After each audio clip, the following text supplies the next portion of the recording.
নমস্কার। আজ বানাবো নতুন স্টাইলে বাটার চিকেন। চলুন শুরু করি। এখানে আছে চিকেন কিউব করে কাটা, এখানে আছে নুন চিনি, পেঁয়াজ কাটা, টমেটো, এখানে আছে জিরে, লঙ্কা, হলুদ, কাসুরি মেথি, এখানে আছে বাটার, আর এখানে আছে ফ্রেশ ক্রিম, সর্ষের তেল, দই আর কাজু। কড়াই বসিয়েছি, সাদা তেল দিয়েছি, এবার একটু দেবো সাথে বাটার, কুচানো পেঁয়াজটা সবটা দিয়ে দিচ্ছি। এবার দিয়ে দিচ্ছি টমেটোটা, একটু ভাজা ভাজা হলে পেঁয়াজ টমেটোটা এবার আমরা এটা পেস্ট করে নেব। ভাজা হয়ে গেছে, এবার এটা আমি তুলে নিয়ে পেস্ট করব।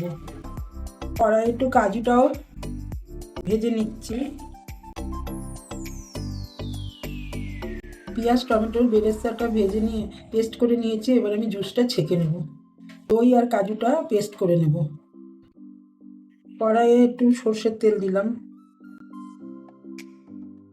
খানিকটা বাটার দিলাম, জুস করা হয়ে গেছে, এবার জুসটা দিলাম। কাজু আর দইটা বাটা হয়ে গেছে, এবার আমি এটাও দিয়ে দিলাম। এবার আমি দিচ্ছি একটু জিরের গুঁড়ো, লঙ্কার গুঁড়ো, হলুদের গুঁড়ো। এবার দিচ্ছি সামান্য একটু জল।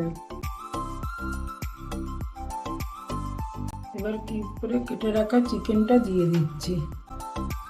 এখন চিকেনটাকে একটু কম আঁচে সেদ্ধ হতে ঢেকে দিলাম। ঢাকনাটা খুলে দিচ্ছি। চিকেনটা গ্রেভি গ্রেভি হওয়া অবধি আমরা এটা ফুটতে দেবো। এবারে আমি দিচ্ছি নুন আর চিনি।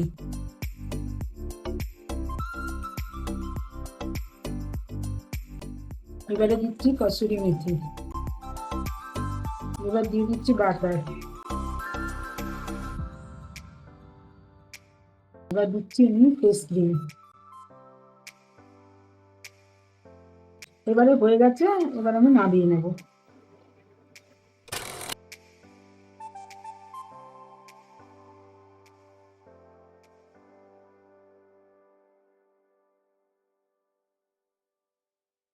এই হলো আমাদের আজকের বাটার চিকেন, রেস্টুরেন্টের স্বাদে ঘরে বানানো। আপনাদের ভালো লাগলে চ্যানেলটিতে লাইক সাবস্ক্রাইব করতে ভুলবেন না।